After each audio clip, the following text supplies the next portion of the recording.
హల్లెలూయా. ఆరాధనకి విచ్చేసిన మీ అందరికీ ప్రభువైన యేసుక్రీస్తు నామంలో ఈ పునరుద్ధానపు శుభాలు తెలియజేస్తూ ఉన్నాను. ఈ సమయమందు బైబిల్ గ్రంథము తెరచినట్లయితే దేవుని వాక్యాన్ని కొద్ది నిమిషాలు జ్ఞాపకం చేసుకుందాం. ప్రియులారా, చూడండి, బైబిల్ గ్రంథము తెరవండి.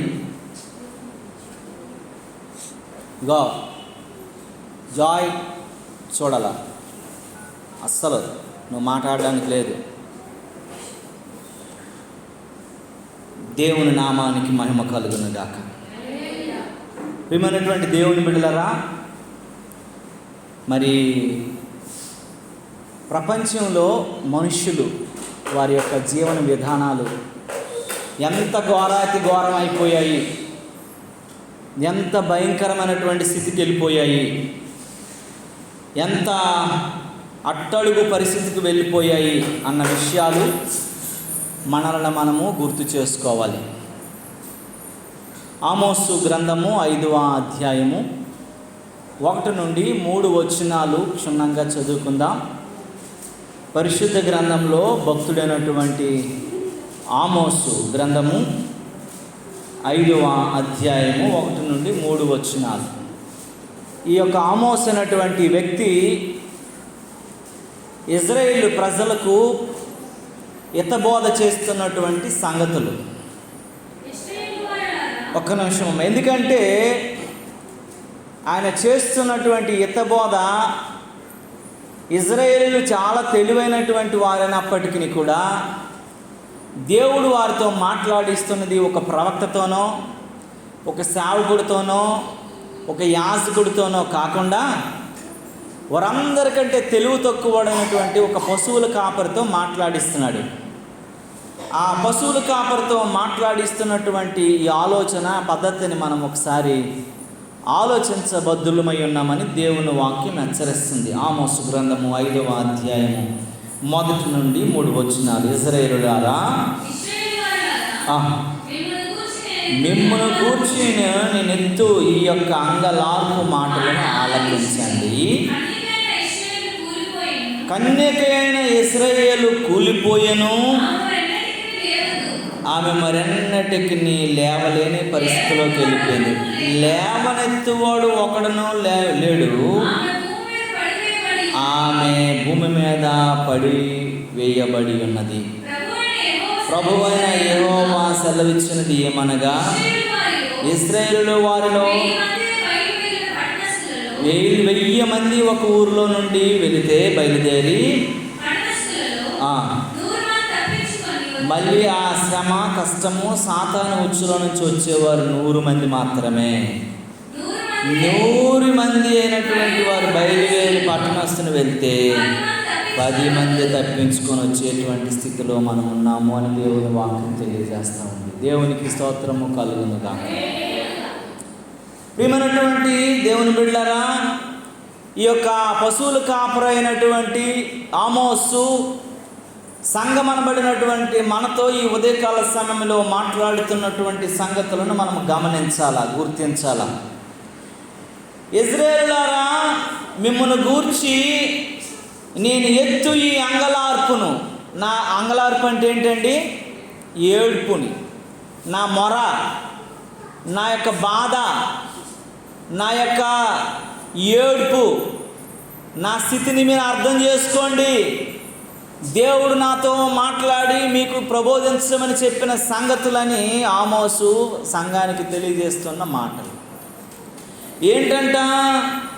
లోకమంతా అన్యులందరూ కూడాను చాలా చెడిపోయి ఉన్నారు, చాలా పాడైపోయి ఉన్నారు, అన్ని రకాలుగా కూడా భ్రష్టులుగా మారి ఉన్నారు.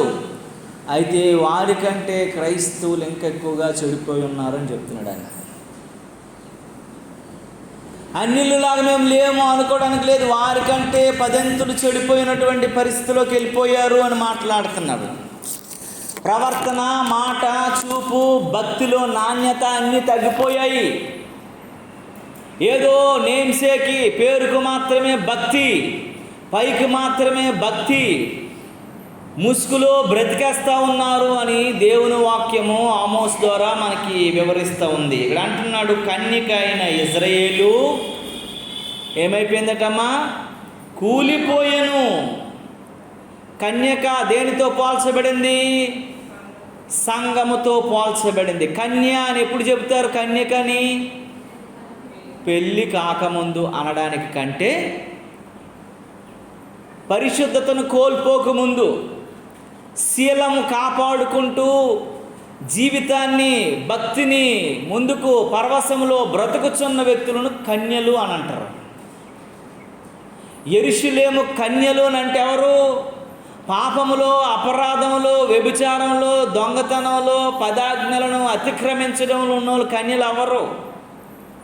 కన్యత్వాన్ని కోల్పోకుండా, వారి కన్యత్వం అనబడినటువంటి పరిశుద్ధతను కోల్పోకుండా జీవించేవారు మాత్రమే. మొన్న మీకు చెప్పాను కదా, పరిశుద్ధత లేకుండా ప్రభువుని ఎవడు కూడా చూడలేడు. కనుక కన్యత్వం అంటే పరిశుద్ధతకు సాదృశ్యము. కన్య అని ఎందుకు చెప్పారంటే, సంఘమును ఎందుకు పోల్చారంటే, పరిశుద్ధుడు దేవుడు కనుక మీరును కూడా పరిశుద్ధులై ఉండాలి.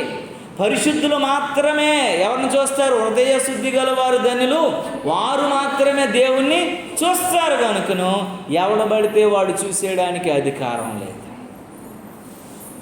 కనుక మన కన్యత్వము అనబడినటువంటి పరిశుద్ధతను కాపాడుకోవటంలో విఫలత అయిపోకూడదు. లోకం అయిపోయింది, చెడిపోయింది, పాడైపోయింది. లోకంతో నువ్వు కూడా ఇజ్జోడీతనంగా బ్రతకకూడదు. ఇంకొక మాటలోకి కొంచెం లోతుకెళ్ళి ఆలోచిస్తే, విశ్వాసికిని అవిశ్వాసికిని పొత్తు కుదరదు. వెలియాలికిని విశ్వాసినికి జోడెక్కడా అని చెబుతుంది. క్రైస్తవంలో ఉన్నటువంటి, క్రీస్తు రక్తంలో కడగబడుతున్నటువంటి, క్రీస్తు సాంగత్యంలో ఉన్నటువంటి, పరలోక వారసత్వాన్ని అనుభవిస్తున్నటువంటి, రక్షణ టిక్కెట్టు పొందుకున్నటువంటి మన జీవితంలో ఎలగబడితే అలాగ బ్రతకటానికి లేదో అని దేవుని వాక్యం హెచ్చరిస్తుంది. కన్యక కూలిపోయింది, పడిపోయింది, నాశనానికి దిగజారిపోయింది, కాలు జారు స్థలం దగ్గరికి వెళ్ళిపోయింది సంఘము అని దేవుని వాక్యం చెబుతూ ఉంది. సంఘంలో లోకము చొచ్చిపోయిందంట. లోకంలో సంఘము తిరిగాడగలిగిన రోజులు పోయాయని దేవుని వాక్యం చెప్తుంది. దేవుని నామమును మహిమ కలుగును గాక. ఎంతగా పడిపోయింది, ఎంతగా కూలిపోయిందమ్మా, కూర్చోవాలా, ఎంతగా ఇదైపోయిందనంటే లేవలేనంతగా కూలిపోయిందంట. అక్కడ అంటాం చూసారా, మరెన్నటికి లేవలేనంతగా కన్యక పడిపోయింది. సంఘము కూలిపోయింది, పతన స్థితికి వెళ్ళిపోయింది. లేపడానికి యేసయ్య ఒకసారి వచ్చాడు.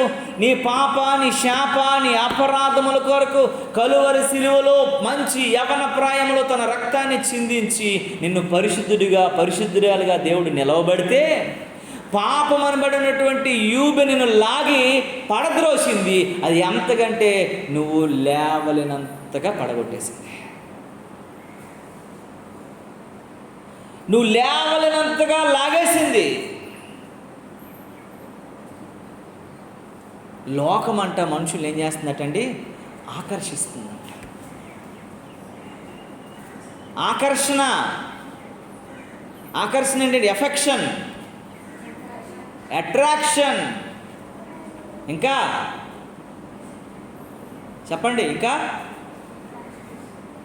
ఫ్యాషన్, ఇంకా అనేక రకాలైనటువంటి వాటితో లోకం మనుషులు ఏం చేస్తుంది? ఆకట్టుకుంటుంది.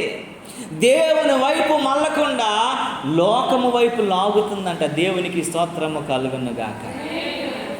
దేమా చెబుతాడు, ప్రేమకై లోకములో నేను తిరిగాను, పాపములో సుఖముందని నేను పొరలాను, ప్రేమకు ప్రతిరూపును అనుకున్నాను, నా తెలిసి నా జీవితాన్ని అంతటిని సర్వనాశనం చేసుకున్నాను అంటాడు దేమ. ఈరోజు చాలా జాగ్రత్తగా మనం గమనించాలి.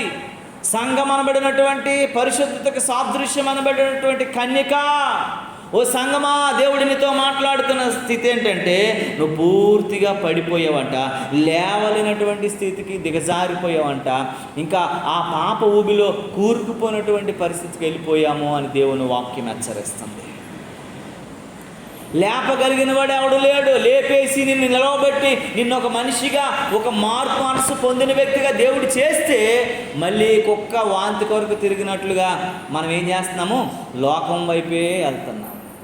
లోక మాలిన్యము నీకు అంటకూడదు అనుకుంటే మనం అంటించుకుంటూనే తిరుగుతున్నాం.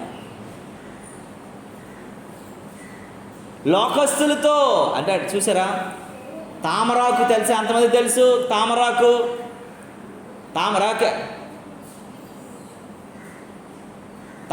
ఎంతమందికి తెలుసా అండి? తెలీదమ్మా తామరాకు అంటే మీకు? లోటస్ లీఫ్ తెలీదా మీకు? అబ్బా తెలుగు లేదు, అంత ఇంగ్లీషే.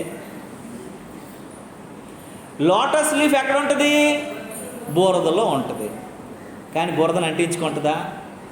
నీటిలో ఉంటుంది. నీటిని అంటించుకుంటుందా? అంటించుకోదు. క్రైస్తవుడు కూడాను, క్రీస్తుని అలంకరించుకున్నాడు కూడా లోకంలోనే ఉంటాడు. అరణ్యంలో అడవుల్లో బతకడు. కానీ లోకం ఏది కూడా మనకి అంటకూడదు. ఒక అమ్మాయి ఎవరితోటో లవ్లో ఉందనుకోండి, నేను కూడా ఇంకొక బాయ్ ఫ్రెండ్తో అలాంటి చెత్తలోకి మనం వెళ్ళకూడదు. మనం ఎవరమే? పరిశుద్ధులము. ఎవడో చెడిపోయాడని మనం ఆ చెడుని అంటించుకోకూడదు. ఎవడో పాడైపోయాడని మనం పాడు అంటించుకోకూడదు.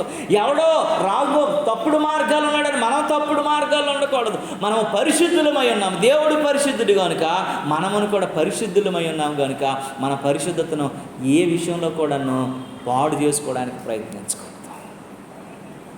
కాపాడుకోవాలా, ఎక్కడ కూడా దిగజారిపోకూడదు. ఆడపిల్లలైతే నీకు దేవుడు ఏర్పాటు చేసినటువంటి భర్తకు తప్ప నీ పరిశుద్ధత ఏ వ్యక్తికి కూడా నీవు అర్పించడానికి లేదు.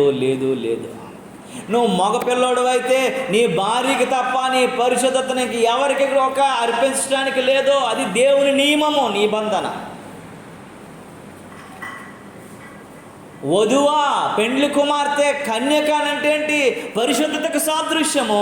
నువ్వు అపరిశుద్ధతలో దిగజారిపోకూడదు, లోకంలో దిగజారిపోకూడదు, లోక ఆలోచనలో దిగజారిపోకూడదు, లోక సంబంధమైన వాటికి నువ్వు అచ్చుకొక్కలాగా పరిగెత్తకూడదు. అచ్చుకొక్క అంటే తెలుసా మీకు? అచ్చుకొక్క అంటే ఏంటి? ఒకప్పుడు హచ్ అనేటువంటి ఒక సిమ్ కార్డు ఉండేది. అది వోడాఫోన్గా మారింది. ఆ హచ్ ఏంటంటే ఒక కుక్క బొమ్మ వేసేవారు. టవరు అది ఎక్కడ ఉంటేట మనిషి ఎక్కడ ఉంటే అక్కడికి వెళ్ళిపోతుంది. ఆ కుక్కలాగా అనమాట. మన వెనకాలే సిగ్నల్ తిరుగుతుంది అనేసి ఆ కుక్క బొమ్మ వేసేవారు. పోస్టర్ అంతటికి ఏముండేదంటే కుక్క ఒకటి ఇలా ఎదురు చూసుకుని ఉండేది ఆ పక్కన మనిషిని ఫోన్ పెట్టుకుని నిలబడితే. అందుకే హచ్ కుక్క అంటారు దాన్ని. మనం గుర్తు పెట్టుకోవాల్సింది ఏంటంటే దేవునితో నువ్వు మళ్ళాలి, దేవునితో నువ్వు బ్రతకాలి, దేవునితో ఉన్న ప్రాణం పోసి తీసేస్తానన్నా సరే నీ పరిశుద్ధతను నువ్వు ప్రాణం పోయినా పర్వాలేదు కానీ నీ పరిశుద్ధతను నువ్వు పోగొట్టుకోకూడదు. ఒకరోజు నీ భర్తని నిలదీస్తున్నప్పుడు, నీ భార్యని నిలదీస్తున్నప్పుడు, నేను పరిశుద్ధుడిని, నేను పరిశుద్ధురాల్ని, నాలో అపరిశుద్ధత ఎక్కడా లేదు, నా దేవునికి సమస్తము తెలుసు, దేవుని వాక్య ప్రకారం నా నీతిని నేను కాపాడుకున్నాను, దేవుని సన్నిధిలో నేను బ్రతికాను, దేవుని బిడ్డగా నేను జీవించాను, నన్ను ఎవడు ఎంచడానికి లేదని ధైర్యంగా నువ్వు సాక్ష్యం చెప్పగలగాల. అది నిజమైనటువంటి దేవుని బిడ్డ అంటే. దేవునికి స్తోత్రం కలుగునుగా. నేను ఎక్కడ ఏ విషయంలో కూడా పడిపోలేదు, ఏ విషయంలో కూడా నేను తూలిపోలేదు. నా మాట, నా చూపు, నా ప్రవర్తన, నా నడవడికలన్నీ కూడాను దేవునికి అనుగుణంగానే, దేవుని కనుసైగుల్లోనే నేను నడిపించానని చెప్పగలగాలి. దేవునికి స్తోత్రము కలుగునుగా. కన్యకి ఇక్కడ ఏమైపోయిందటమ్మా? పూర్తిగా ఏమైపోయిందటమ్మా? ఇజ్రాయేలు కన్యక కూలిపోయిందట, మరెన్నటికి లేవలేనంతగా పడిపోయిందట. ఈరోజు నిన్ను అడుగుతున్నాడు. 3వ వచనంలోకి వచ్చినట్లయితే, ప్రభువైన యెహోవా సెలవిచ్చినది ఏమనగా, ఇశ్రాయేలు వారిలో 1000 మంది బయలుదేరి వెళ్తున్నారు, 100 మంది వస్తున్నారు. 100 మంది వెళ్తున్నారు, 10 మంది శాసము తగ్గిపోతుంది, ఫిల్టర్ అయిపోతున్నారు, 90 మంది వెనకబడిపోతున్నారు. 1000 మంది అయితే ఎంతమంది వస్తున్నారండి? అంటే ఎంతమంది పోయినట్టు? అంటే ఎంత శాతం పోయినట్లు? 90% పోతున్నారు, లోకంలో కలిసిపోతున్నారు. 100 మంది వెళ్తే ఎంతమంది బాగుపడుతున్నారు, ఎంతమంది బ్రతుకున్నారు, ఎంతమంది మంచిగా ఉన్నారు? 10 మంది. లోకం చాలా స్పీడ్గా ఆకర్షిస్తుంది. లోకం చాలా చెడగొట్టాలనుకుంటుంది. అలవాట్లు అలవరుచుకునేటువంటి పద్ధతులను బట్టి స్నేహ సంబంధాలన్నీ కూడాను జీవితాలను చెడగొట్టేస్తున్నాయి. ఎందుకో తెలుసా? ప్రపంచానికి సాతానుగాడికి ఎవరు కావాలండి? యవనస్తులు కావాలా? మిలిటరీకి ఎవరు కావాలండి?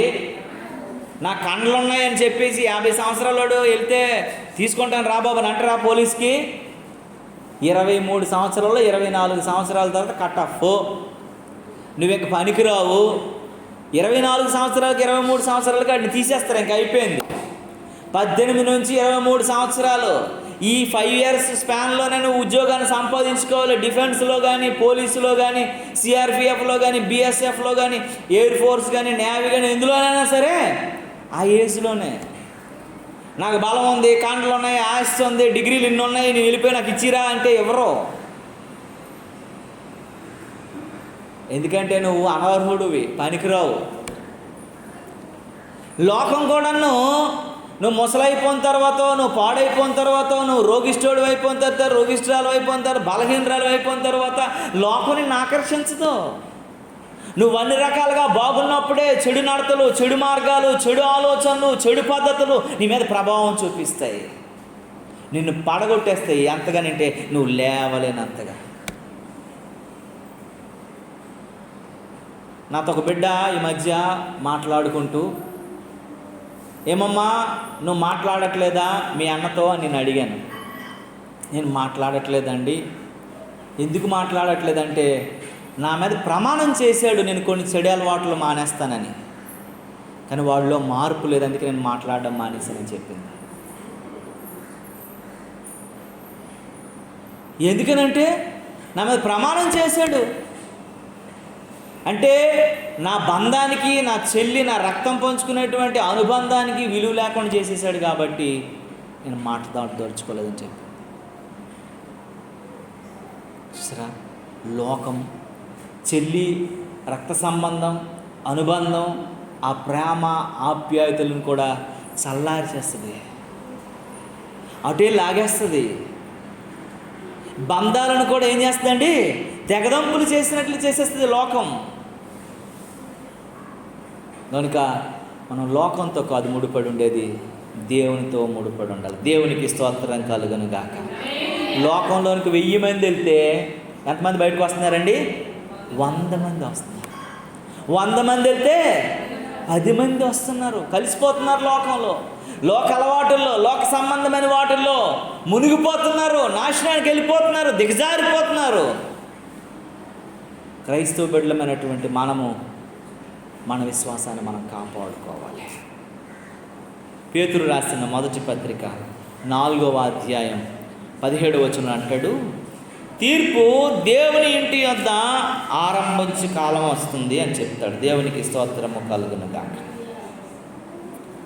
తీర్పు అంట దేవుని ఇంటి దగ్గర ఆరంభమయ్యే కాలం రాబోతుందంట.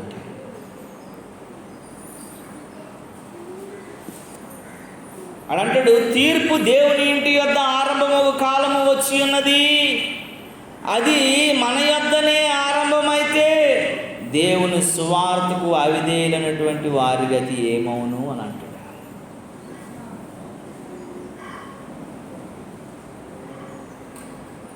దేవుని తీర్పు దేవుని ఇంటి దగ్గర ఆరంభమయ్యే కాలము ప్రారంభమైపోయింది. నువ్వు తీర్పులోకి వెళ్ళే కాలము స్టార్ట్ అయిపోయింది. అయితే అది మన వద్ద నుండే ఒకవేళ ఆరంభమైతే, అది నా నుండే స్టార్ట్ అయితే, నేనే ఫస్ట్ లైన్లో ఉంటే, నేనే మొదటి నెంబర్ అయితే, నన్నే తీర్పులోకి దేవుడు పిలిస్తే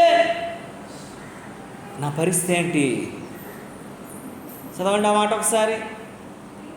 ఒకసారి జ్ఞాపకం చేసుకోండి.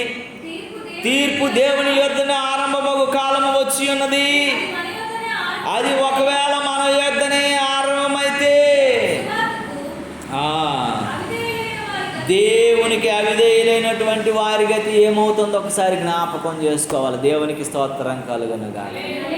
నువ్వు అవిధేయురాలుగా ఉన్నావేమో, అవిధేయుడిగా ఉన్నావేమో, దేవుని మాట వినట్లేదు, ఇంకా రక్షణ కాలం సమీపించలేదు అనుకుంటున్నావేమో, ఇంకా అనుకూల సమయం రాలేదు అనుకుంటున్నావేమో, ఇంకా బాప్తిజం పొందే దినాలలో నువ్వు లేవు అనుకుంటున్నావేమో, నేడో రేపో ఆ కాలం ఆరంభం అయిపోయింది. అది నీ దగ్గర నుండి ఆరంభము కాకముందే నువ్వు జాగ్రత్త పడాలి. దేవునికి స్తోత్రము కలుగునుగా. నీవే ఫస్ట్ లైన్లో ఒకటో నెంబర్ వ్యక్తిగా ఒకళ్ళు ఉన్నామేమో గుర్తు చేసుకోవాలి.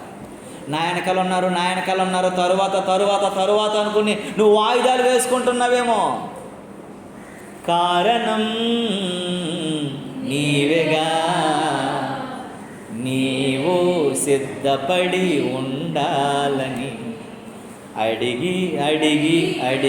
అడిగా ఎప్పుడు యేసయ్య వస్తాడని, కొండల నడిగా కోనసీమల నడిగా ఎప్పుడు యేసయ్య వస్తాడని, కొండల నడిగా కోనసీమల నడిగా ఎప్పుడు యేసయ్య వస్తాడని, సమయమింక లేదు యేసే వస్తాడని, సమయమింక లేదు యేసే కారణం. ఇంకొకరి మీద తోసికండి, కారణం నేనే కానీ చెప్పండి ఒకసారి. కారణం నేనేగా, నేను సిద్ధపడి నా కోసం దేవుడు వెయిట్ చేస్తున్నాడు, నా కోసం దేవుడు ఆలోచిస్తున్నాడు, నా కోసం దేవుడు ఇంకొక అవకాశాన్ని ఇచ్చాడు, నా కోసం దేవుడు ఇంక కొంత సమయాన్ని ఇచ్చాడు. దేవుని ఇంటి యొద్ద తీర్పు ఆరంభించు కాలం వచ్చేసింది. ఒకవేళ మొదటి లైన్లో నేనే ఉంటే, ఆ అవిధేయత పరుడు నేనే అయితే, ఆ అవిశ్వాస పరుడు నేనే అయితే, ఆ నమ్మలేనటువంటి వాడు నేనే అయితే, అటు సగం ఇటు సగం నేనే ఉంటే, నిలువెచ్చని జీవితం కలిగి నేనే ఉంటే, ఒకవేళ నా గతి ఏమైపోతుంది అని నేను ఆలోచించుకో. ఇక్కడ ఉన్న వాళ్ళందరం కూడా ఆలోచించాలా, గమనించాలా. దేవుని బిడ్డలారా, సమయం చాలా సంకుచితంగా కొంచెం ఉంది, ఎక్కువ లేదు. లేటర్ డేస్ అంచె దినాల్లో ఉన్నాం, రాకడ దినాల్లో ఉన్నాం, సిద్ధపడగలిగిన దినాల్లో ఉన్నాం. దేవుని ఎందుకంటే 3వ ప్రపంచ యుద్ధం రావడానికి సిద్ధమైపోతూ ఉంది. అభాగ్యులైనటువంటి వారు తనువు చాలించేస్తున్నారు. 2 దేశాల మధ్య, 2 నాయకుల మధ్య జరుగుతున్నటువంటి హోరులో అభంశుభం తెలియనటువంటి అమాయకులు మృత్యువాత పడుతున్నారు, చెత్తగాతులు అయిపోతున్నారు. తల్లిదండ్రులను కోల్పోతున్న పిల్లలను కోల్పోతున్న తల్లిదండ్రులు, కుటుంబాలు, ఇల్లును కోల్పోతున్న జనాలు ఎంతోమంది రోడ్డును ఎక్కిపోతున్నారు. ఇంకా ఆరంభం అయిపోయింది దేవుని తీర్పు. పరిస్థితులు తారుమారైపోతున్నాయి. దేవుని కొరకు నిలవబడడానికి, దేవుని కొరకు జీవించడానికి, దేవుని కొరకు దేవుని రక్షణను అనుభవించడానికి, బ్రతికినను చనిపోయినను ప్రభువు వారమనేది ప్రభువు రాజ్యంలో ఉండటానికి సిద్ధమైనటువంటి వ్యక్తిగా నువ్వు ఉన్నావో లేవో ఈ తుది సమయంలో నిన్ను నువ్వు గూర్చి ఆలోచించగలిగే వ్యక్తిగా ఉండాలి. దేవుని నామమునకు మహిమ కలుగునుగాక. తీర్పు దేవుని ఇంటి ఆరంభమైనటువంటి కాలం వచ్చేసింది. అవిధేయులైనటువంటి వారికి ఏమవుతుందో, ఒకవేళ నీవు నేను అవిధేయత కలిగి ఉన్నామేమో, మనం ఏలుబడి చేస్తుందేమో, మన మాట వినని వారు ఉన్నామేమో, మాటకి చెవి యొగ్గలేనటువంటి వారు ఉన్నామేమో, మాటను పెడచెవును పెట్టేవారు ఉన్నామేమో. జ్ఞాపకం చేసుకోవాలి. దేవుని నామానికి మహిమ కలుగునుగాక. హల్లెలూయా, హల్లెలూయా. కనుక ప్రియమైనటువంటి వారులారా, అన్య జనులు ఎంత దుష్టులుగా దుర్మార్గులైన వారైనప్పటికీ కూడా దేవుని వాక్యము తెలియజేస్తుంది. ఏంటో తెలుసా? అరే అన్యులు అలాగ ఉన్నారు కదా, వాళ్ళు అలాగ ఉన్నారు కదా, వాళ్ళు ఇల్లుగా ఉన్నారు కదా, మరి అన్ని అంటే దేవుని వాక్యం వాళ్ళు కొన్ని సడలింపులు ఇచ్చింది, కొన్ని డిస్కౌంట్స్ ఇచ్చింది. ఒకసారి చూడండి, లూకాసు వార్త 12వ అధ్యాయం 47-48 వచనాలలో మరి భక్తుడైనటువంటి లోకా తెలియజేస్తున్నటువంటి మాటలను మనము జ్ఞాపకం చేసుకుందాము ప్రియులారా. లూకాసు వార్త 12వ అధ్యాయం 47-48 వచనాలను చదవండి ప్రియులారా. తన యజమానుని చిత్తమెరిగి ఉండియు సిద్ధపడక అతని చిత్తము చొప్పున జరిగింపక ఉండు దాసునికి అనేకమైనటువంటి దెబ్బలు తగులుతాయి. ఈ మాట చాలా జాగ్రత్తగా గమనించాలా. చూడండి, తన యజమాని చిత్తం ఎరిగి, దేవుని చిత్తం ఏంటో, వాక్యం ఏంటో, దేవుడు ఏమి మనకి సువార్త బోధించిందో, నువ్వు రక్షణను ఎలా కాపాడుకోవాలో, పరిశుద్ధత ఎలా కాపాడుకోవాలో, నీ రక్షణను ఎలాగ నువ్వు నిలవబెట్టుకోవాలో, భక్తిలో నువ్వు ఎలాగా భక్తి సాధనలో నువ్వు నిలదొక్కుని బ్రతకాలో, నువ్వు ఎరిగిన వ్యక్తివా, ఎరగని వ్యక్తివా? ఎరిగిన వ్యక్తులమా, ఎరగని వ్యక్తులమా? ఎరిగిన వ్యక్తులమైనటువంటి మన కోసం దేవుడు మాట్లాడుతున్న సంగతి ఏంటంటే, తన యజమానుని చిత్తము ఎరిగి ఉండి సిద్ధపడక అతని చిత్తము చొప్పున జరిగింపక ఉండు దాసునికి అనేకమైనటువంటి దెబ్బలు తగులుతాయి. మామూలుగా తగలవు. నీకు చెప్పాను ముందే, నువ్వు విన్నావు, నువ్వు తెలిసి కూడా చేస్తున్నావు అంటే మామూలుగా ఉండదని దేవుడు ఏం చేస్తాడట? దెబ్బలేస్తాడు. అన్యుల సంగతి నువ్వు ఆలోచించి, వాళ్ళు బాగానే ఉన్నారు, వాళ్ళు చేసుకుంటున్నారు కదా, నేను కూడా కలిసిపోతున్నాను అనుకుంటే 48 వచనం అంటాడు. అయితే తెలియక దెబ్బలు తగిలినటువంటి పనులు చేసిన వారికి కొద్ది దెబ్బలు, తెలియకున్నటువంటి వారికి తెలియదు. వారికి ఏం అవుదండి? వారు మూఢత్వంలో ఉన్నారు, మూఢనమ్మకాలు ఉన్నారు, వాళ్ళకి తెలీదు. వారికి కొద్ది దెబ్బలే తగులుతాయి. నీకు తెలుసుగా ఎవరికి ఎక్కువగా ఇవ్వబడునో, నీకు దేవుడు అనేకమైనటువంటి విషయాల్లో ఎక్కువ జ్ఞానాన్ని, తెలివిని, ముందు చూపుని అన్ని దేవుడు ఇచ్చాడు. కాబట్టి నువ్వు ఎక్కువ దెబ్బలు కాసేటువంటి రోజులు కూడా నువ్వు చూస్తావు. దేవునికి స్తోత్రము కలుగును. నీకు తెలుసు కనుక నీకు ఎక్కువ దెబ్బలు పడతాయి. వారు తెలియక ఏదో అయోమయ లోకంలో బతుకుతున్నారు. కనబడినవే అన్నీ అవి అనుకుంటున్నారు.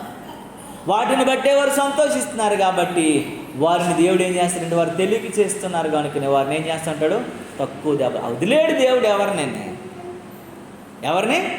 వదిలేడు. మన కళ్ళ ముందు ఎంతోమంది వెళ్ళిపోతున్నారు నరకానికి. అంత బాధాకరం. మనకు తెలిసిన వారు. నాకు ఒక పిల్లోడు తెలుసు, యవనస్తుడు, చక్కగా ఉన్నాడు. ఒక చిన్న విషయంలో సూసైడ్ చేసుకున్నాడు మొన్న.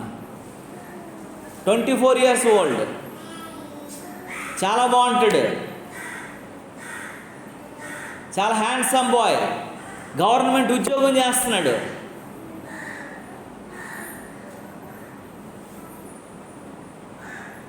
అన్ని రకాలుగా బాగుంది. ఏం జరిగిందో తెలీదు. రాత్రి ఏంటి బాబు నీరసంగా ఉన్నావు, ఏంటైనా తినట్లేదనంటే కొంతసేపు ఏడ్చుకున్నాడంట, కూర్చున్నాడంట. ఉదయం అయ్యేసరికి బెడ్రూమ్లోకి వెళ్ళి చూసేసరికి హ్యాంగ్ చేసుకొని చచ్చిపోయాడు. ఎన్నో ఆశలు తల్లిదండ్రులకి. ఏంటో తెలియదు, ఏం జరిగిందో తెలియదు. అడగదామంటే వచ్చాడు, ఏమైంది ఆఫీసులో ఏం జరిగిందంటే ఏం లేదు. వాళ్ళ అమ్మ నాన్న ఆఫీసులో అందరికీ, వాళ్ళకి తెలిసిన వాళ్ళందరికీ ఏం జరిగింది, ఇక్కడేం జరగలేదమ్మా నాన్న. వాడు ఫోన్ ఓపెన్ చేసి చూస్తే, ఆ చాటింగ్ అంతా చూస్తే, ఇంకా వాడిని వేధించి తినేసినటువంటి ఒక అమ్మగారు ఆడికి తయారైంది. నువ్వు ఈరోజు కానీ నాకు కానీ అది చేయకపోతే, కొనకపోతే, ఇంక నువ్వు నా జీవితంలో నాతో మాట్లాడద్దు. 7 yearsగా అమ్మాయిని పెళ్లి చేసుకోవాలనుకొని ప్రేమించి ఇంజనీరింగ్లో ఎంతగానో ఆ పిల్లోడు ఇచ్చేసి గవర్నమెంట్ జాబ్ అమ్మాయి కోసం సంపాదించుకున్నాడంట. అమ్మాయి ఒక్క నిమిషంలో కొనేసి ఇవ్వలేదని చెప్పేసి, అమ్మాయి నీతో నాకు ఇంక ఏ రకమైనటువంటి రిలేషన్స్ లేదనగానే ఆడ ఆత్మహత్య చేసేసుకున్నాడు పిల్లలు. దుష్టుడు చూసారా ఎంత భయంకరంగా వేధిస్తాడో. లోకంలోనికి 100 మంది వెళ్తే, ఆ లోకంలో నుంచి, ఆ ప్రభావం నుంచి, ఆ చిక్కుల్లో నుంచి, ఆ సైతాన్ యొక్క ఆ యూబులో నుంచి తప్పించుకుని వచ్చేవారు ఎంతమంది అండి? 10 మంది. 100 మంది వెళ్తే, 1000 మంది వెళ్తే 100 మంది. దేవుడు నిన్ను ఆ 10 మందిలో, ఆ 100 మందిలో దేవుడు నిన్ను ఉంచాడు. ఇక మీదట మళ్ళీ అటు చూడడానికి ప్రయత్నించద్దు. దేవునికి స్తోత్రము కలుగును. నువ్వు తప్పించబడిన నువ్వు దేవుని చిత్తమేంటో, యజమానుని చిత్తమేంటో ఎరిగిన నీవు ఎక్కువ దెబ్బలు తగలక ముందే నువ్వు అడ్జస్ట్ అవ్వడానికి, దేవుని చిత్తాన్ని ఎరిగి నీ ఆధ్యాత్మిక స్థితిని నువ్వు కాపాడుకోవడానికి నువ్వు ప్రయత్నించాలని దేవుని వాక్యము తెలియజేస్తుంది. నువ్వు భయం లేకుండా బ్రతుకుతున్నవేమో, అనేకమైనటువంటి విషయాలలో నువ్వు వెర్రవీగుతూ బ్రతుకుతున్నవేమో, గౌరవం మర్యాద లేకుండా జీవన విధానం కొనసాగుతున్నవేమో, నువ్వు పరిశుద్ధ దేవుని యొక్క కుమార్తె కుమారుడు అని మరిచిపోయావేమో, నువ్వు ఎన్నుకోబడినటువంటి శాసములో 100 మందిలో నువ్వు 10 మంది అయితే ఆ 10 మందిలో నువ్వొక్క వ్యక్తివని మరిచిపోయావేమో. దేవుడినితో మాట్లాడుతున్నాడు ఈ ఉదయకాల సమయంలో. గుర్తుపెట్టుకో, ఎక్కువ దెబ్బలు తగలక ముందే నువ్వు దేవుని స్మరణకు తెచ్చుకో. దేవుని నామానికి మహిమ కలుగును. అందుకే లూకాసు వార్త 18వ అధ్యాయంలో ఒక మాట అంటాడు కదా. 18వ అధ్యాయం చూడండి, 8వ వచనంలో ఒక మాట ఉంటుంది. ఏమని ఉంటుందనంటే, ఆయన వారికి త్వరగా న్యాయము తీర్చును, వారి విషయమే కదా ఆయన దీర్ఘశాంతము చూపించుచున్నాడని మీతో చెప్పుచున్నాను. చాలండి ప్రియులారా, ఆయన అంటే వారికి న్యాయము తీర్చును, మన విషయమే ఆయన ఏం చేస్తున్నాడటండి, దీర్ఘశాంతం. నీ కొరకు ఆయన ఆలోచిస్తున్నాడు. ఎంత క్షమిస్తాడండి దీర్ఘశాంతంగా. ఒక మాట అంటే మనం పడం, ఒక మాటకి మనం విధేయత చూపించం, ఒక మాటకి మనము తల్లిని తండ్రిని ఆలోచించం, కోపిష్టోల్లాగా ఉంటాం, చిరాకుగా బ్రతుకుతాం. కానీ దేవుడు నిన్నెంతగా ప్రేమిస్తున్నాడంటే నీ కొరకే కదా దేవుడు ఏం చేస్తున్నాడండి, దీర్ఘశాంతం చూపిస్తున్నాడు. దీర్ఘశాంతం అంటే శాంతించడం వేరు, ఆ శాంతాన్ని ఎక్కువ కాలము ఎక్స్టెన్షన్ చేయటం. దీర్ఘకాలం ఆయన ప్రేమ దీర్ఘకాలం ఉండను, ఆయన సహించును, ఆయన నిన్ను మత్సరపడ్డు, డంబముగా ప్రవర్తించడు, ఉప్పొంగడు, అన్ని రకాలుగా నిన్ను ఎంతగానో ప్రేమిస్తున్నాడు. అంత మంచి దేవుణ్ణి నువ్వేం చేస్తున్నావు, పక్కకు నెట్టేసి లోకంలో ఉన్న సంతోషాల కొరకు పరుగులు తీస్తున్నావు.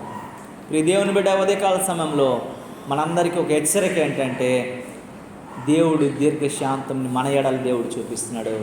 దాన్ని మనం దుర్వినియోగం చేసుకోకూడదు. నువ్వు దుర్వినియోగం చేసుకున్నావా చాలా కష్టకాలంలోకి వెళ్ళిపోతావని దేవుని వాక్యం హెచ్చరిస్తుంది. అందుకే ఆమోస్ గ్రంథం మనం చదివాం కదా, 5వ అధ్యాయం 2వ వచనంలో ఏమంటుందండి, కన్యకైన ఇశ్రాయేలు కూలిపోయింది. క్రైస్తవులందరూ కూడా పడిపోయే పరిస్థితికి వచ్చేసారు. ఎంతగా కూలిపోయారంటే లేవలేనంతగా కూలిపోయారు. మరెన్నడూ లేవలేనంతగా కూలిపోయారట.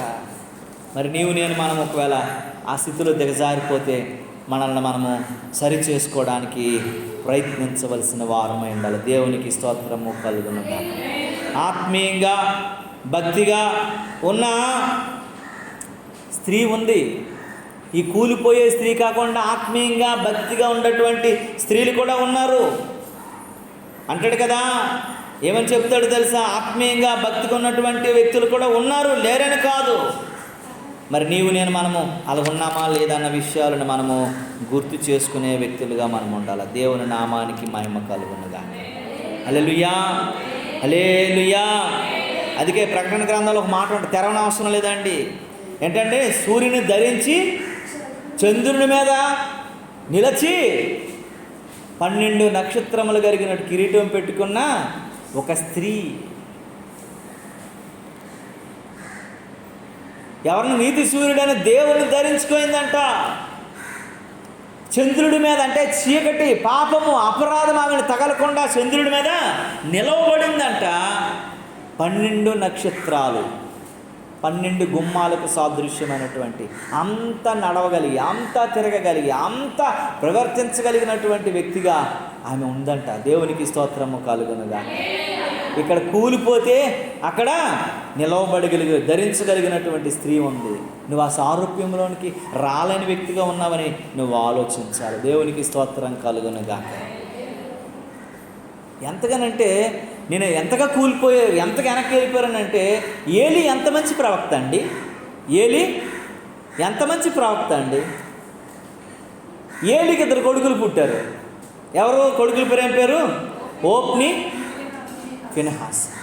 ఇద్దరు కూడాను ఎంత భ్రష్టులనంటే, ఎంత దుర్మార్గులంటే, ఎంత నీచులంటే, ఎంత చెడిపోయిన వాళ్ళనంటే చూడండి. సమూయేలు మొదటి గ్రంథం 1:3 వారట యాజకులంట.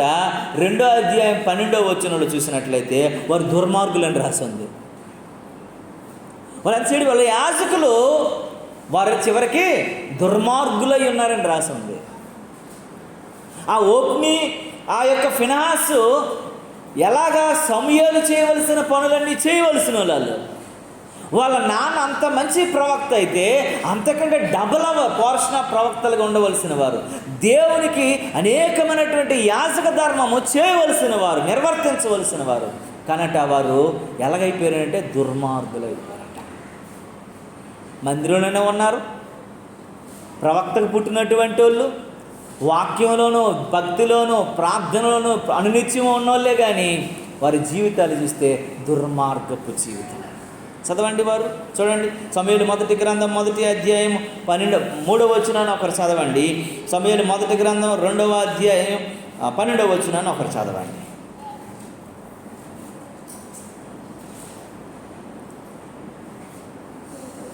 ఏమనుందమ్మా? ఓప్నియు ఫినహాసు యాజకులుగా ఉన్నారు అని రాసింది 3వ మొదటి అధ్యాయంలో.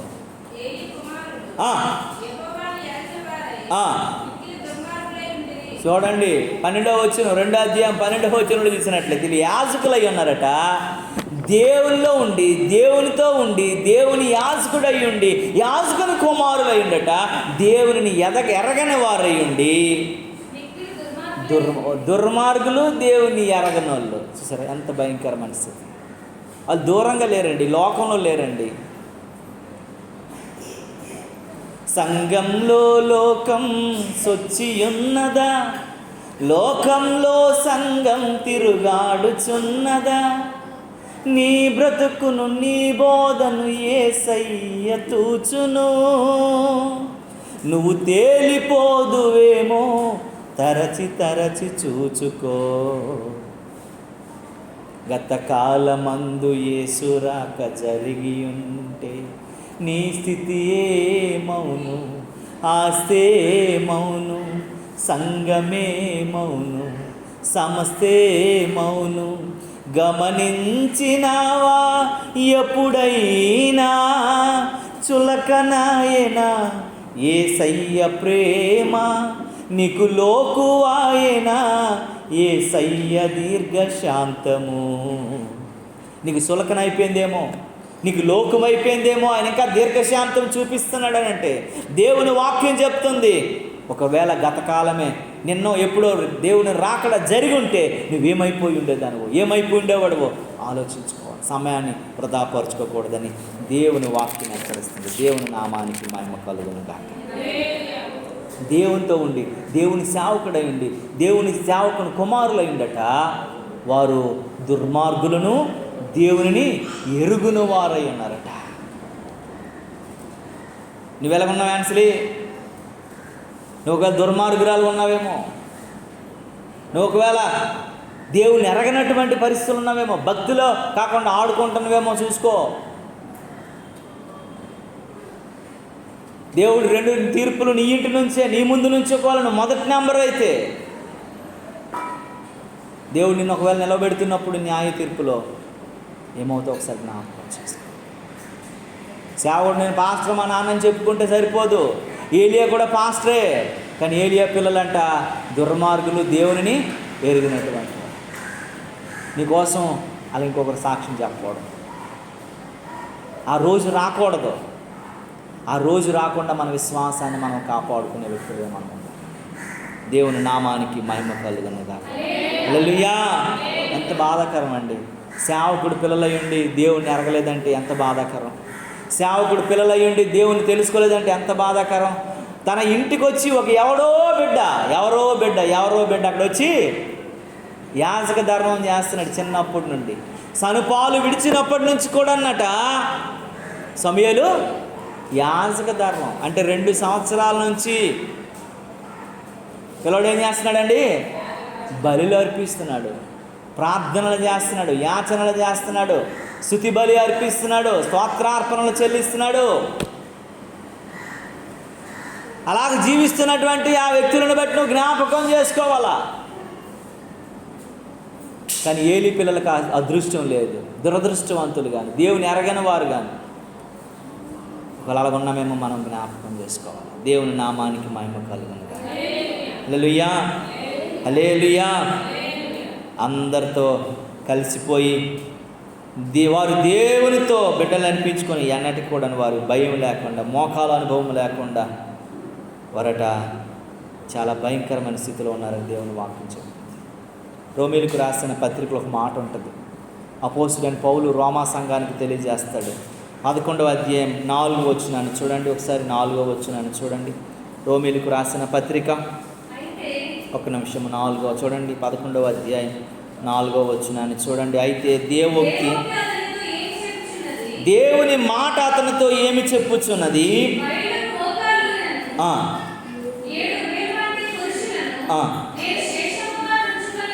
చూడండి, వీళ్ళు ఎవరట? దేవుని తెలుసుకున్నోళ్ళే, దేవుని బిడ్డలే, దేవుని భక్తులే, దేవుని రక్తంలో కడగబడిన వాళ్ళే. కానీ ఎవరికి మోకాళ్ళట అమ్మా? ఎవరికి మోకాళ్ళు ఉంచుతున్నారు? ఎవరి దగ్గర మోకాళ్ళు ఉంచాలి వాళ్ళు? దేవునికి. వాళ్ళు ఉంచేది బయలుకి. చూసారా? వాళ్ళు దేవుని కొరకు తెలియని వాళ్ళు కాదు, తెలిసిన వారే. దేవుని కార్యాలు చవి చూసిన వాళ్ళే, దేవుని భక్తి పార్వశ్యంలో మునిగి తేలిన వాళ్ళే. ఒకరు కాదు, ఇద్దరు కాదు. ఎంతమంది అమ్మా? 7,000 మంది. 7,000 మంది విశ్వాసులటండి. ఏలియా ఒక్కడ ఒక పక్క ఉన్నారు. 7,000 మంది దేవుని తెలిసిన వాళ్ళు ఏలియా పక్క రాకుండా బయలుకు మోకాళ్ళు ఇస్తున్నాడు. ఈరోజు క్రైస్తవులు కూడాను లోకంలో ఉండి దేవుడు చూస్తున్నప్పుడు, దేవుడు కన్నీరు కారుస్తున్నప్పుడు, దేవుడు బాధపడుతున్నప్పుడు, దేవుడు ఆలోచిస్తున్నప్పుడు ఎలా ఉన్నారంటే లోకానికి, లోకాశలకి లొంగిపోతున్న వారుగా ఉన్నారు. ఎంత బాధాకరం, ఎంత దుఃఖం, ఎంత అమానుష్యమైనటువంటి పరిస్థితుల్లో ఉన్నారో చూడండి. దేవోక్తి అతనితో ఏమి చెప్పుచున్నదనంటే, బయలుకు మోకాలు ఉన్నటువంటి 7,000 మంది పురుషులను నేను శేషముగా ఉంచి ఉన్నాను. అలాగునే అప్పటి కాలమందు 5వ వచనం, అలాగునే అప్పటి కాలమందు సైతము కృప యొక్క ఏర్పాటు చొప్పున శాసన మీద. కృప యొక్క ఏర్పాటులో మనం ఉండాలంట. దేవుని కృపా ఏర్పాటులో లేని వారుగా మనం ఉన్నామేమో. దేవుని కృపా ఏర్పాటులో మనం లేని వారంగా ఉన్నామేమో. దేవుని కృపకు మనము లోను కాని వారంగా ఉన్నామేమో. దేవుని చిత్తము నుంచి మనము వెడలి వెళ్ళిన వారంగా ఉన్నామేమో. దేవుని కృపను మనము నిర్లక్ష్యం చేసే వారంగా ఉన్నామేమో. కృప విస్తరించి ఉన్నదాన్ని పాపములో నీవు దాగి ఉండి అటులనరాదు అని అంటాడు దేవుడు. నువ్వు అలా చేయకూడదు. 6వ వచనం అంటాడు చూడండి. అది కృపచేతనైన ఎడల ఇకనను క్రియలు మూలమైనది కాదు, కానీ ఎడల కృప ఇంకా అది. నా కృప ఉంది, నేను బతికేస్తాను, నా కృప ఉంది, రక్షించేస్తాను, నా కృప ఉంది అందుకే కృపాట ఒకరోజు ఏమైపోద్దట? కృప కాకుండా పోతుందట. అది నిరార్థకం అయిపోతుంది. కృప కూడా ప్రయోజనం లేనిది అయిపోతుంది. కొన్ని దాన్ని దాచే విధంలో దాయకపోతే ఏమైపోతాయి? అవి నిష్ప్రయోజనం అయిపోతాయి. ఆవకాయని సరిగా మంచిగా చేసావు, బాగా ఆరబెట్టావు, మంచి నూనె వేసావు, చాలా నువ్వుల నూనె వేసావు, మంచి కారం వేసావు, అన్ని రకాలుగా మంచిగా తయారు చేసి మంచి పచ్చడి జాడీలో పెట్టావు. కానీ దాని సరైనటువంటి సంరక్షణ దాన్ని లేకుండా చేస్తే అది ఏమైపోద్ది? బూజు పట్టేస్తుంది, పాడైపోతుంది. నువ్వన్నీ బాగానే చేసావు, బాగానే ఉంది, కానీ సంరక్షణ కాకపోతే పాడైపోతుంది. నువ్వు విశ్వాసంలోనూ, నిరీక్షణలోనూ, భక్తులను బాగానే ఉన్నావు, కానీ నువ్వు కృపను నిరార్థకం చేస్తున్నప్పుడు ఒకరోజు ఆ కృప ఏమైపోద్ది? అది కృప కాకుండా పోతుంది. అలాగే ఉందన్నమాట. చూడండి, ఇకను క్రియలు మూలమైనది కాదు, కానీ ఎడల కృప ఇకను కృప కాకపోయేను. కృపదేవుడు, కృపామయుడు దేవుడు, కాపుదల దేవుడు, సంరక్షకుడు, కరుణామయుడు, మంచి దేవుడు, రక్షించేతడు, నీకు నచ్చినట్లు బతికిస్తే అవదు. ఆ కృప ఏమైపోద్ది, ఒకరోజు కృప కాకుండా పోతుంది. అందుకే చాలామంది విడవబడ్డారు, చాలామంది వదిలివేయబడ్డారు, చాలామంది రక్షించబడలేదు, చాలామంది వెలివేయబడిన అనుభవాలకు వచ్చారు. ఎంత ఏడ్చాడండి ఎవరు? ఏసావు.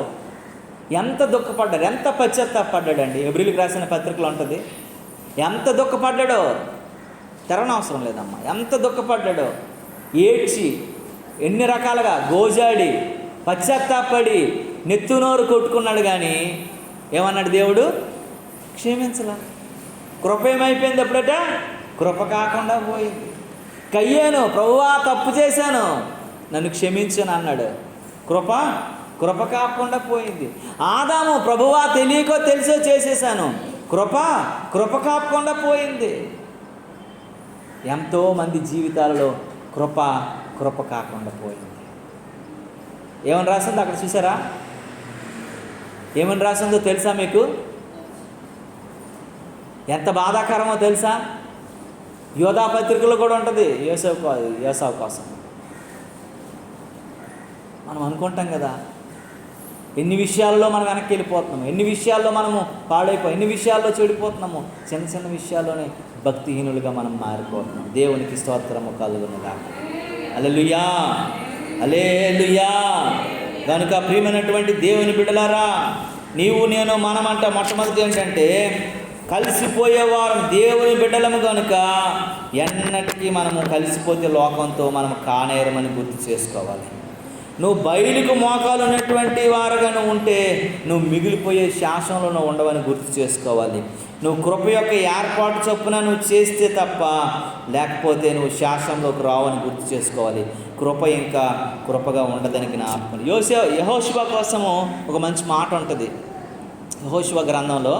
మీరు ఇంటికి వెళ్ళిన తర్వాత చదవండి. 4వ అధ్యాయంలో అనుకుంటాను, 4వ అధ్యాయం 14వ వచనం అంటాడు, ఆ దినమున యెహోవా ఇశ్రాయేలులందరికీ యెహోషువను గొప్ప చేశాను. దేవునికి స్తోత్రము కలుగునుగాక. ఆ దినాన్ని ఇశ్రాయేలులందరూ ఎదుటట యెహోషువని ఎవరు గొప్ప చేశారండి? దేవుడు గొప్ప చేశాడట.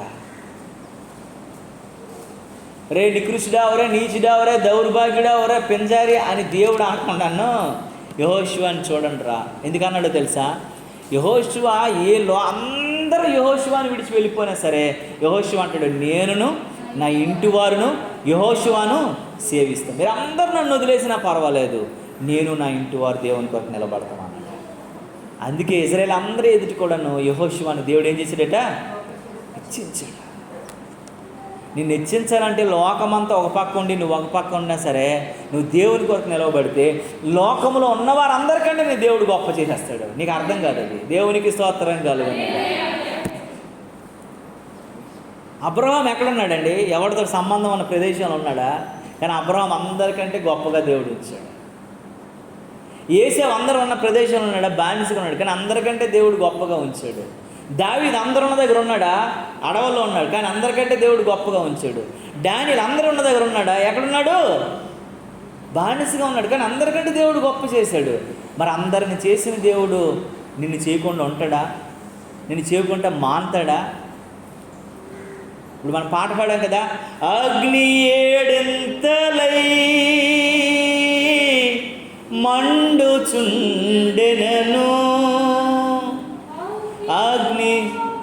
అగ్నిలో జ్వాలలు కాల్చలేకపోయాయి అంట.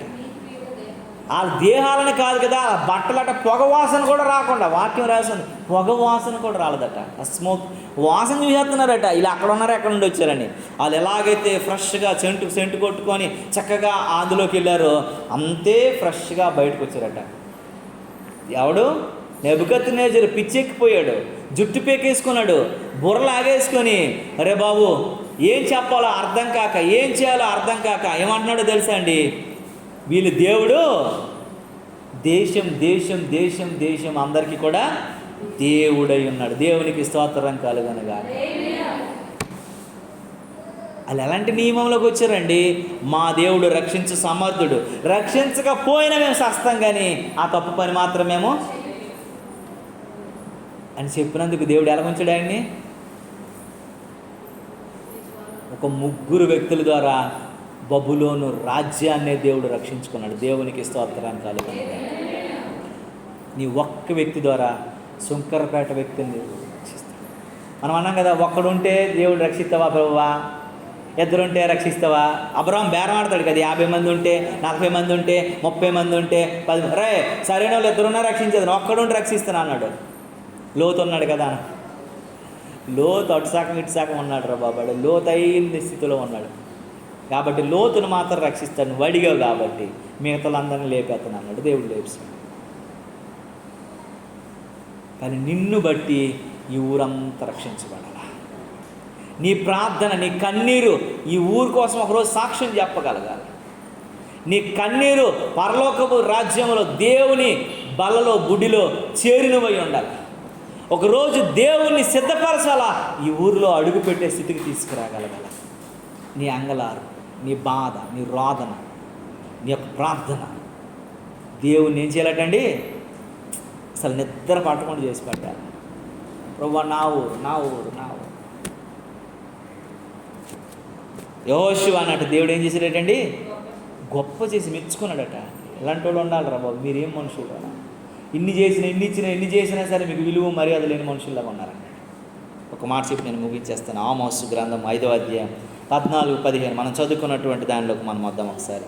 ఆమోసు గ్రంథం 5వ అధ్యాయం 14-15.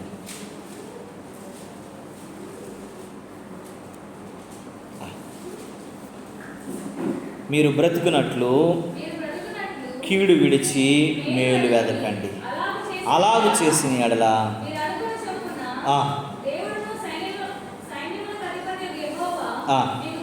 దేవునికి స్తోత్రం కలుగును గాక. హల్లెలూయా, హల్లెలూయా.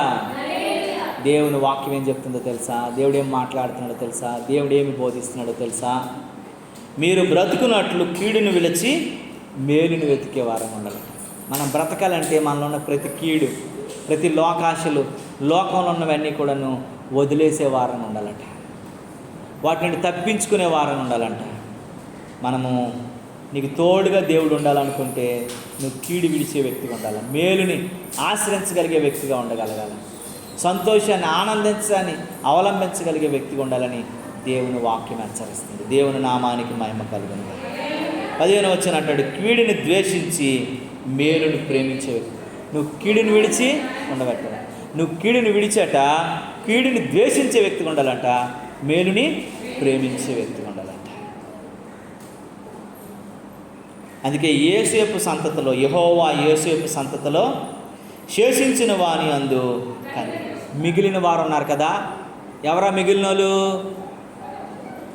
1000 మంది వెళ్తే 100 మంది, 100 మంది వెళ్తే వారితో దేవుడు వారిని కనికరించి వారిని ఆదరిస్తాడు. ఆ 100 మంది, ఆ 10 మంది నీవు నేనని గుర్తుపెట్టుకొని మనం ఆ భక్తిలో, ఆ పరవశంలో, ఆ యొక్క ఆధ్యాత్మికతలో మనం ముందుకు కొనసాగే వారం ఉండడానికి ప్రయత్నిద్దాం. ప్రార్థన చేసుకుందాం కళ్ళు మూసుకున్నట్లయితే. యేసయ్యా, నీవు మాతో ఉన్న దేవుడు అని. లోకం నాయనా, ఇజ్రాయేలు కుమార్తె ఏమైపోయింది? కూలిపోయింది. ఎంతగా కూలిపోయిందంటే లేవలేనంతగా కూలిపోయింది. ఒకవేళ తీర్పు దినం ఆరంభమైతే, అది దేవుని ఇంటి నుండి అయితే, అది నీ దగ్గరే, నువ్వే మొదటి వ్యక్తివైతే నువ్వేమై ఉన్నావు అనేది, నువ్వు రెడీగా ఉన్నావా, సిద్ధపడి ఉన్నావా? నువ్వు ఒకవేళ లేకపోతే నీ జీవితము, నీ స్థితి, నీ పరిస్థితిని నువ్వు గుర్తు చేసుకోవాలని ప్రార్థన చేద్దాం. మన మధ్యలో చెల్లి పార్వతి ప్రార్థన చేస్తుండగా మనందరం ఏకీభవిద్దాం ప్రార్థనలో.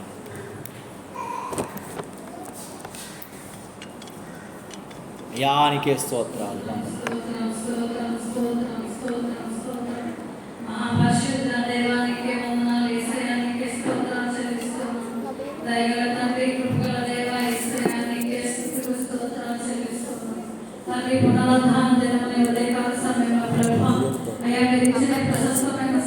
సమయాన్ని బట్టి స్తోత్రాలు చెల్లిస్తున్నాను అయ్యా.